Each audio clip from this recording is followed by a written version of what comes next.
BRS నేత సోమశేఖర్ రెడ్డి గారు ఉన్నారు. సోమశేఖర్ రెడ్డి గారు, మీరు గతంలో రేవంత్ రెడ్డిని చాలా దగ్గరగా చూశారు, చాలా మంచి మిత్రుడు మీకు. ఈ సీక్వెన్స్ విచారణ చూస్తుంటే ఏమనిపిస్తుంది మీకు? మిత్రుని కాదన్న, సొంత తమ్ముని కన్నా ఎక్కువ తిరిగిన. సో ఖచ్చితంగా అప్పుడు మనస్ఫూర్తిగా తిరిగినాం. సో నేనేమంటున్నా, డబ్బు లేకపోతే పవరో పదవి కన్నా మా సెల్ఫ్ రెస్పెక్ట్ ఎక్కువ అనుకున్నాం. సో రేవంత్ రెడ్డి గారు నా సొంత అన్న అని తిరిగినందుకు, రేవంత్ రెడ్డి గారు పదవి నాకు ఏదో ఎమ్మెల్యే టికెట్ ఇవ్వనందుకు పక్కకు రాలే నేను. రేవంత్ రెడ్డి గారు ఎంబడి ఆహర్నిశలు ఉన్నా కదా, కనీసం ఆయనకు తెలుసుగా ఇస్తుండా లేదా అది చెప్పలేదు. అండ్ దట్టు భారతదేశంలోనే most reliable survey agency today's Chanakya. వాడే 58% సోమశేఖర్ రెడ్డి టికెట్ ఇస్తే గెలుస్తాడు నాయన అంటే, ఓడిపోయాడు టికెట్ ఇచ్చి ఇలా హైదరాబాద్లో కాంగ్రెస్ పార్టీకి ఒక ఎమ్మెల్యే కూడా లేకుండా చేసిన ఘనత రేవంత్ రెడ్డి గారికి దక్కుతుంది. అది అందరికీ తెలుసు. సో ఈ విషయంలో ఇవాళ మొన్న హరీష్ అన్నని పిలిచిర్రు.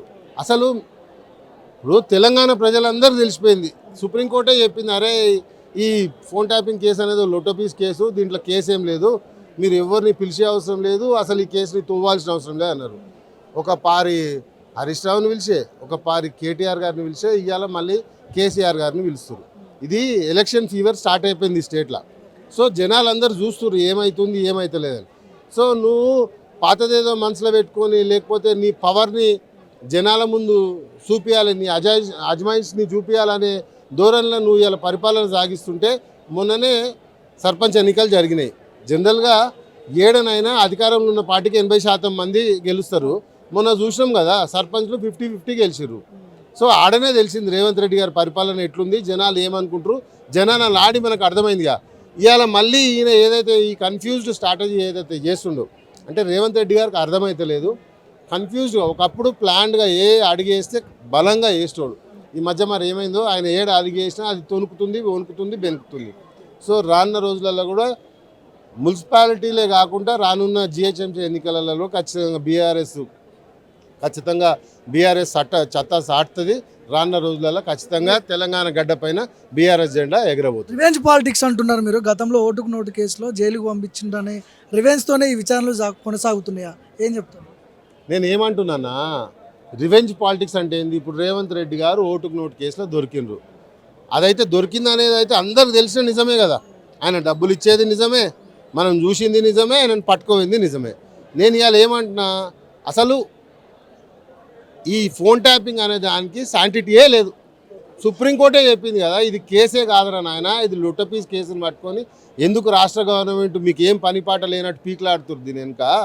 ఇది కేసే కాదు, దీంట్లో ఎవరిని అరెస్ట్ చేసే అవసరం లేదు, దీన్ని లేకపోతే ఇళ్ళకెళ్ళి తవ్వి ఎలకల్ని పట్టే అవసరం అసలు అంతకన్నా లేదని సుప్రీంకోర్టే చెప్పినాక రోజుకో అదే పగటేషగాలు ఈ సంక్రాంతికి వేషాలు వేసుకొని తిరుగుతుంటారు చూడు, ఆ సందులల్లో గొంతులల్లో.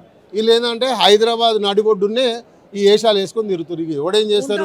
నేరం కాదంటున్నారు. ఫోన్ ట్యాపింగ్ జరిగిందా అయితే గతంలో?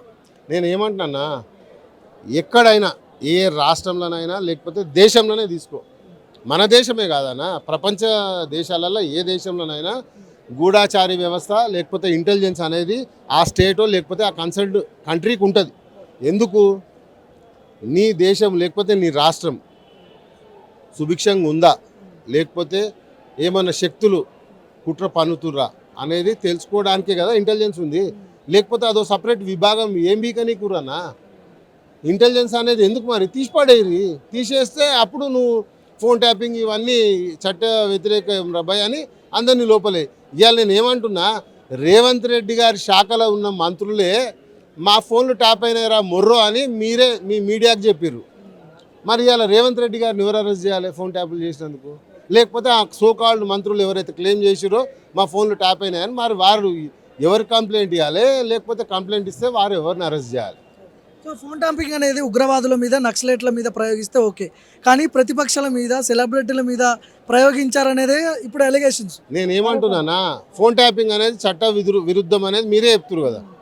ఇవాళ ఈ రాష్ట్ర ప్రభుత్వంలో ఒక మంత్రి ఉత్తమ్ కుమార్ రెడ్డి గారు, ఈ రాష్ట్ర ప్రభుత్వంలో ఒక మంత్రి కోమటిరెడ్డి వెంకటరెడ్డి గారు, వీళ్ళిద్దరే మేము రాత్రి 1 గంటకు మాట్లాడుకున్న మాటలు రేవంత్ రెడ్డి మా షోలో చెప్పింటారా భయ్, మరి మా ఫోన్లు ఎవరు ట్యాప్ చేసిర్రు అనే దాని మీద ఫస్ట్ యాక్షన్ తీసుకోమనండి. రేవంత్ రెడ్డి గారిని ఫస్ట్ ఉత్తమ్ కుమార్ రెడ్డి గారిది లేకపోతే కోమటిరెడ్డి వెంకటరెడ్డి గారి ఫోన్ ట్యాప్ ఎవరు చేసిర్రో ఎవరు చేయమన్నారో వాళ్ళ మీద యాక్షన్ తీసుకున్నాక కేసీఆర్ని, కేటీఆర్ని, హరీష్ రావు గారిని అరెస్ట్ చేయమని చెప్పారు. ఇందాక అనుకున్నట్టుగా మీరు సొంత తమ్ముడిగా భావించారు రేవంత్ రెడ్డి, మంచి ఇది అన్నారు కదా, ఆయన వ్యక్తిత్వం ఎట్లాంటిది? జైలుకు పంపించే అవకాశాలు ఎంతవరకు ఉన్నాయి? కేసీఆర్ని కానీ, కేటీఆర్ గారిని, హరీష్ కానీ, ఎవరినైనా బీఆర్ఎస్ నాయకులు ముఖ్యంగా. నేనేమంటున్నానా, ఈడ వ్యక్తిత్వంతో పని లేదు. ఇవాళ నువ్వు ఒక సూపర్ పవర్, ఈ రాష్ట్రానికి ఆయనే రాజు. ఓకే, ఇప్పుడు నువ్వేం చేయమన్నా చేయాలి, లేకపోతే అంటే ఆయన కింద పనిచేసే విభాగాలు ఏవైతున్నాయో, ఇలా పోలీసే ఉంది ఫర్ సపోజ్, సిపి గారిని పోయి ఆయన అరెస్ట్ చేయాలంటే ఎందుకు చేయాలి సార్ అని అడతాడా?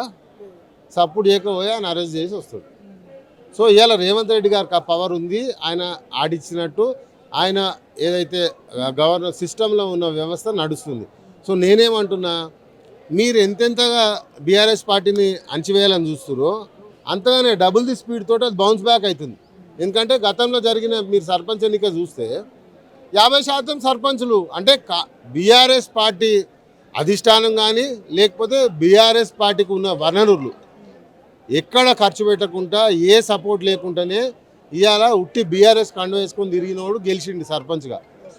సో రేపు రానున్న రోజులల్లో కేసీఆర్ గారు వెనుక ఉన్న నాయకత్వం అంతా గ్రౌండ్ లెవెల్ క్షేత్ర స్థాయికి పోయి పనిచేస్తే ఇంకా బీఆర్ఎస్ పార్టీ ఇంకెంత ఊవెత్తున పైకి లేస్తుందో ఒకసారి ఆలోచించండి. సర్పంచ్ ఎన్నిక అయిపోయింది, ఇవాళ మున్సిపల్ ఎలక్షన్స్ జరుగుతున్నాయా, కార్పొరేషన్ ఎలక్షన్స్ జరుగుతున్నాయా, ఖచ్చితంగా ఆ ఎన్నికలలో కూడా ఖచ్చితంగా బీఆర్ఎస్ జెండా రెపరెపలు ఆడుతుంది. మళ్ళీ ఒక ఎన్నిక వస్తుంది, మళ్ళీ greater Hyderabad municipal corporation elections వస్తాయి. మళ్ళీ అప్పుడు ఈ ముగ్గురిని మళ్ళీ అరెస్ట్ చేసే ప్రయత్నం, లేకపోతే ఫోన్ ట్యాపింగ్ అని పిలుస్తారు, మళ్ళీ అప్పుడు టైంపాస్ చేస్తారు, జనాలు మళ్ళీ 2 రోజులు తిట్టుకుంటారు, మళ్ళీ బీఆర్ఎస్ కొట్టేస్తారు. బీఆర్ఎస్ కార్పొరేటర్లు హైదరాబాద్ని కూడా కైవసం చేసుకుంటారు. కాళేశ్వరం ప్రాజెక్టు విషయంలో కుంభకోణం జరిగిందని చెప్పి స్టార్ట్ చేశారు.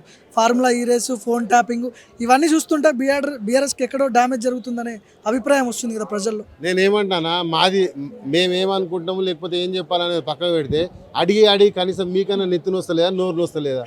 ఇవాళ కాళేశ్వరం ఏం లేదురా అయ్యా, కాళేశ్వరం అంటే 2 పిల్లర్లు 3 పిల్లర్లు కాదురా భయ్, అదో మహాసమూహం అని ఆల్రెడీ చెప్పినాము.